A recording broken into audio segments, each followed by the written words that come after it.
नमस्कार दोस्तों, मैं अखिलेश एक बार फिर आपसे अपने चैनल पर जुड़ता हूं।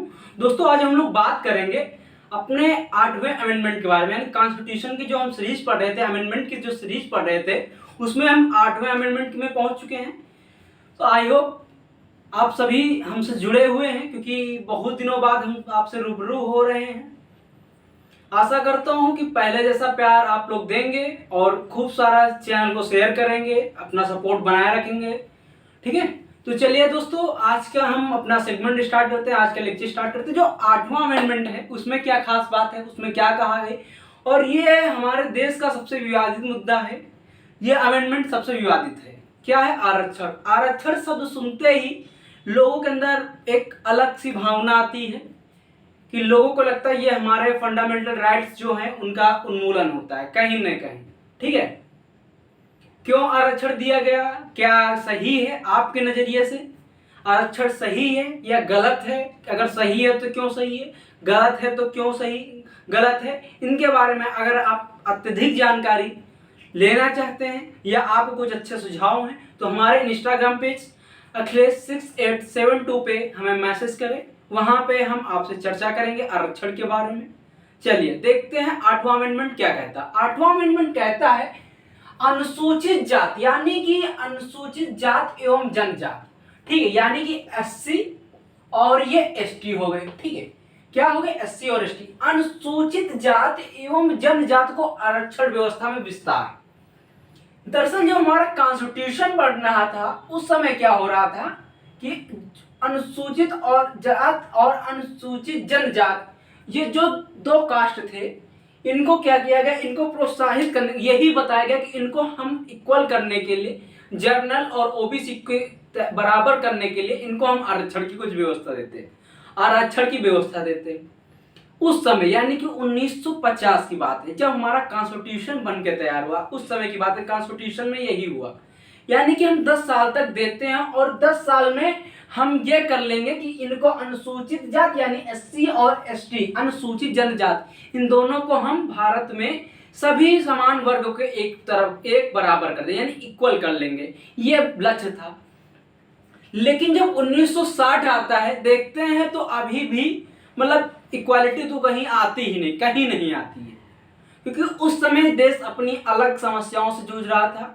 कई सारे ऐसे मुद्दे थे, जैसे कि अलग लैंग्वेज को लेकर आंध्र प्रदेश जो बना सबसे पहले, ये ऐसे कई सारे मुद्दे उठे, कई सारी समस्याएं थी देश जिससे स्वयं जूझ रहा था, क्योंकि देश एक नया आज़ादी आई, एक अपनी खुद की इकोनॉमी बनानी थी, बहुत सारी समस्याएं थी। ठीक है, भूखमरी से जूझ रहा था।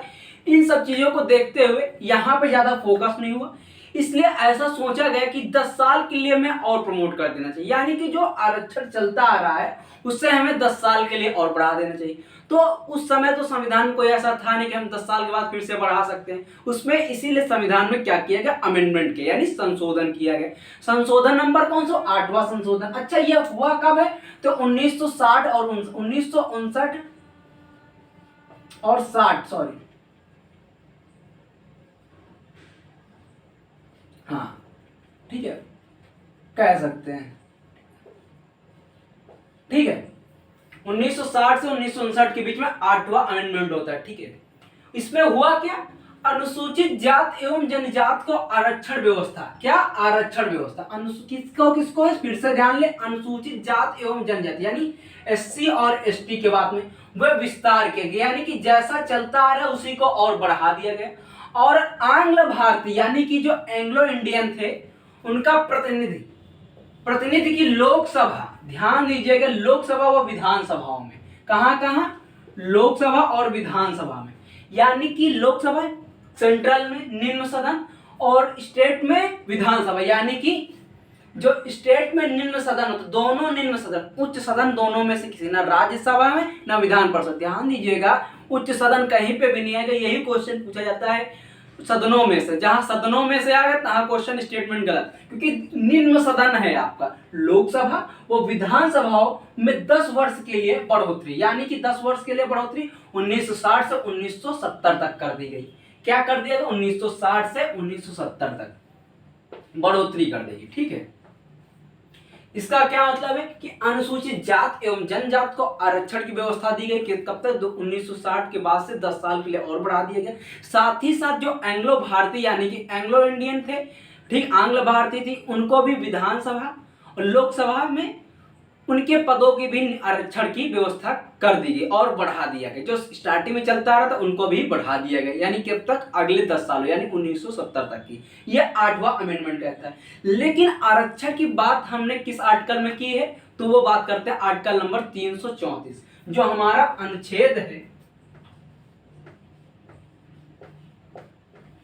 अनुच्छेद नंबर 334। इसमें क्या कहा गया है, जो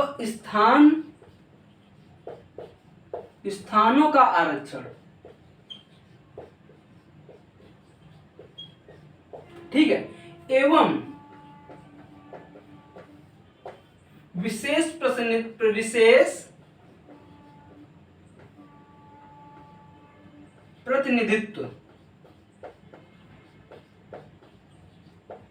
विशेष प्रतिनिधित्व को 50 वर्ष बाद समाप्त हो जाना।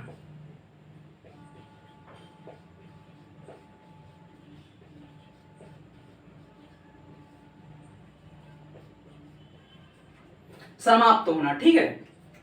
यानी कि जो आर्टिकल नंबर 334 क्या कहता है कि स्थानों का आरक्षण, जो विशेष स्थान जैसे कि बताया ना, स्थान लोकसभा और राज्यसभा में स्थान दिया गया, सीटों में आरक्षण दिया गया, उसको साथ ही साथ विशेष प्रतिनिधित्व, ठीक है, स्थानों का आरक्षण जैसे SC ST है, इसमें आरक्षण दिया गया, इसको समाप्त कर देना। साथ ही साथ विशेष प्रतिनिधित्व, किसी चीज में विशेष प्रतिनिधित्व कर रहे हैं तो वो 50 वर्ष बाद अपने आप समाप्त हो जाएगा। क्या, 50 वर्ष बाद अपने आप समाप्त हो जाएगा। यानी आरक्षण की बात हमारे कॉन्स्टिट्यूशन में किस शब्द में कही गई, किस आर्टिकल में कही, 334। यह बात आपको याद करनी। यही हमारा 8वां संविधान संशोधन है। 8वां संविधान संशोधन एक बार फिर से आपको रिपीट कर देते हैं, रिकॉल करा देते हैं। यह संविधान संशोधन कब है, 1959 से 1960 के बीच में आया। इसमें क्या क्या गया, अनुसूचित जात एवं जनजाति यानी अनुसूचित SC और ST के बारे में इनका जो आरक्षण की व्यवस्था 10 साल के लिए और बढ़ा दी, यानी 1960 से 1970 के बीच में कर दी गई, 1970 तक कर दी गई। साथ ही साथ जो आंग्ल भारतीय यानी कि एंग्लो इंडियन थे, आंग्ल भारतीय थे, उनके लोकसभा और विधानसभाओं में जो आरक्षण था उसको भी बढ़ा दिया गया।